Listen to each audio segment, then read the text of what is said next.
Just had a couple thoughts I wanted to share with my little slice of the world here as we head into the last day before the election. I came across a very interesting book review in the journal First Things, and it's a review of a book by Rod Dreher. And now I haven't read the book, but the review is very interesting. It's a review of Rod Dreher's book, Live Not by Lies, a Manual for Christian Dissidents. So I'm going to come back to that and read a couple quotes from that book review. But first, just follow my reasoning here. Freedom of speech. Our ability, any ability that we have as a society to live in peace, to live in justice under law, to acquire understanding about anything, to be able to thrive in any area of human life, whether coming to scientific understanding that improves our lives or historical understanding so that we can know what has really happened in the distant past or the recent past. Philosophical understanding, trying to find out what is the meaning of life, who are we as human beings, what are we doing here. Theological understanding, coming to an understanding, who is God? What is the truth about God? Is Christianity true? Should we believe in Jesus?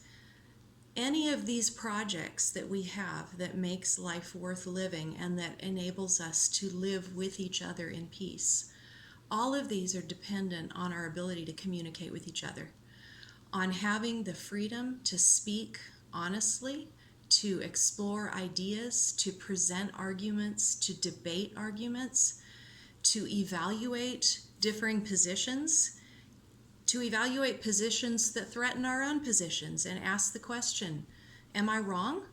Or maybe I'm right and you're wrong. But we don't know that until the ideas, the thoughts, the positions can be articulated and put out there for honest and open discussion. And that is the whole point of a society that is based on the freedom of expression, the freedom to speak and communicate with each other. Without that, we have no basis whatsoever to arrive at policy or understanding or justice or anything. So freedom of speech seems to me to be the linchpin on which so much of our ability to live together at all hinges. And then certainly as a Christian, which I am a Christian, and maybe not everyone who's listening to me right now is a Christian, and that's okay, but especially for a religious believer, a Christian, our whole raison d'etre, our whole reason for being is to speak the truth, to communicate the truth, the good news of Jesus Christ, and to be able to do that freely. So freedom of speech, absolutely essential. The thing without which we cannot exist as a society and cannot thrive, regardless of what our political views might be or what our religious views might be. So I think that most people would have to be hiding under a rock at this point to not realize that major infringements upon freedom of speech have been taking place really for a very long time, but particularly in recent months in the media and in social media with regard to the current health situation, with regard to political candidates, with regard to uncomfortable facts that are coming out related to a whole variety of situations, with regard to our history. And it seems pretty clear to me that the suppression of any kind of speech is a really bad and really unhealthy thing, no matter which side of the political spectrum you're on.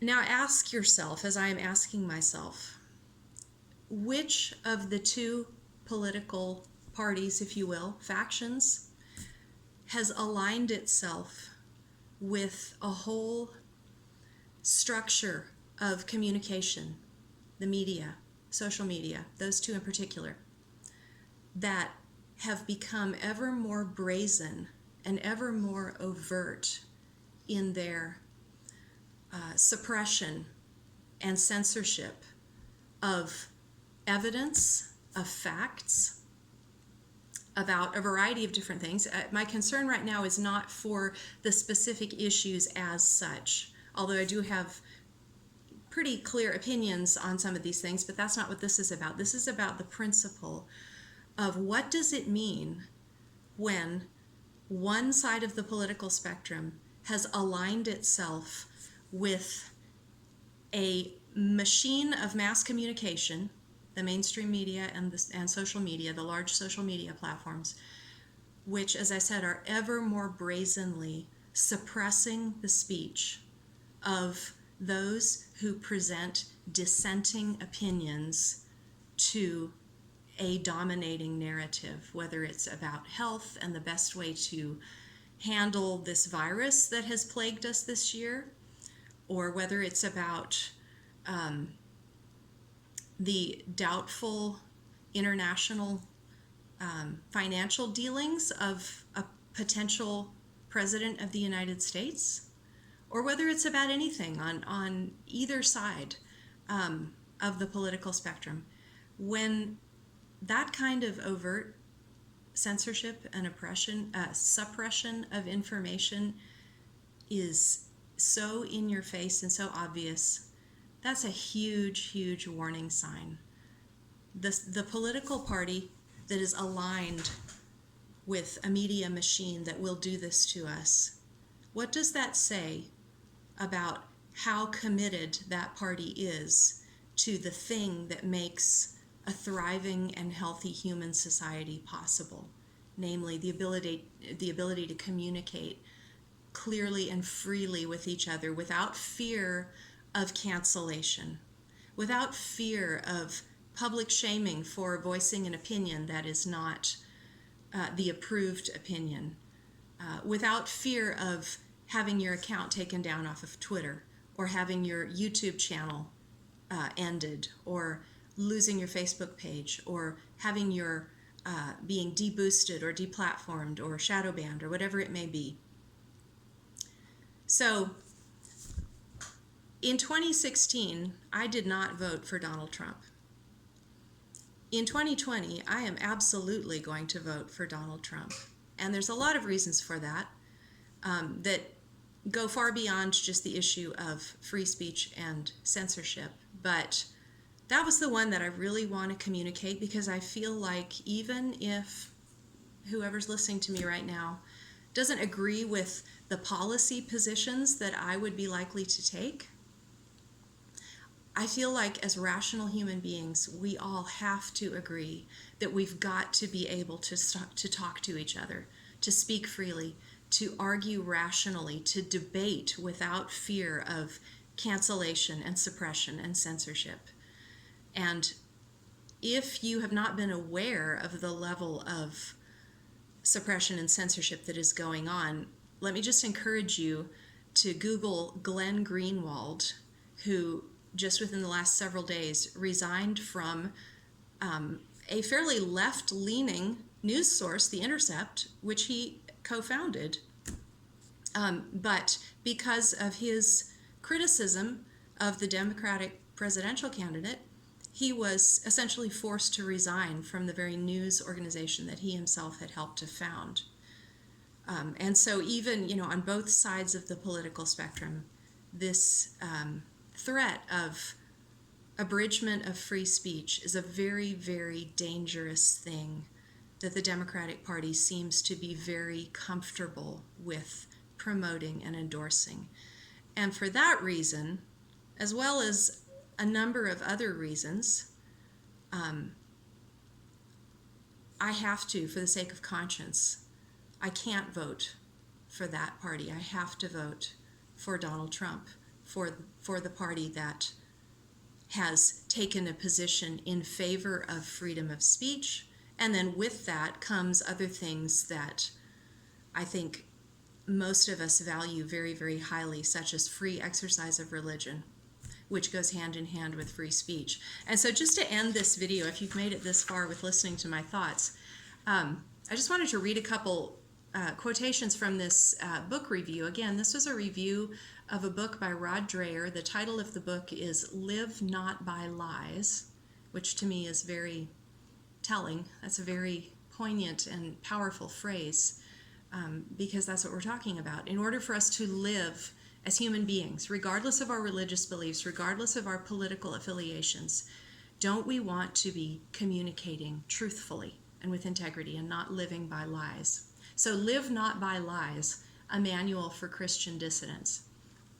So from this review, let me see here. So he's partly quoting from the book, but partly these are the words of the reviewer too. And this is in the November 2020 issue of First Things. That's a journal. You can find it online. So the reviewer says, the developments unfolding around us signal the dawn of a new totalitarianism in the West. It is a soft totalitarianism, which masks its hatred of dissenters in the guise of helping and healing. Its disciplinary mechanisms are not brutally violent. Rather, they play on our preference for comfort. A new order threatens to tear out your social standing, not your fingernails. You will be canceled on social media and risk losing your job rather than taking a bullet in the back of the head. This totalitarian discipline isn't meted out by the mighty state. It is exercised by an even more powerful private sphere. Elites who form public opinion and corporations that, thanks to technology, control our lives far more than we would like to admit. The new order unites cultural revolutionaries, a post-war left that has shifted its focus from the economy to culture and sexuality, and so on. Okay, and then this reviewer goes on to say, and this is really the point for me. These twin liberatory forces give birth, paradoxically, to a new and total regulatory order. This order seeks to surveil and silence anyone who affirms metaphysical truths about the human person, Christians above all. Not only Christians, but certainly Christians above all. And since I am a Christian, that obviously is very important to me. This surveillance and silencing, that's what's happening to us in the world of the mainstream media and social media, big tech surveillance. There's lots of information out there about this if you are not familiar with the level, the degree to which this surveillance and silencing is happening. And again, as we go into Election Day, 2 days from the day that I'm filming this, which political party has aligned themselves unabashedly and unapologetically with the organs, with the instruments of surveillance and silencing of dissenting views? That is the Democratic Party. And for that reason, as well as many others that, again, that's not the point of this video to discuss my other reasons, but for that reason, as a very key reason, I cannot vote Democrat, and I am going to vote for Trump on Tuesday. And I hope you'll do the same, because regardless of whether you agree with particular policies or like the person, that's really a secondary issue when the very freedom of expression and our ability to communicate honestly and with integrity with each other without fear of suppression or repercussions or canceling, when that is called into question, then the very foundation of our society and all of our other freedoms is eroding and perhaps already gone. So I just wanted to share those thoughts. Anybody who's likely to see this, I probably know you personally, love you.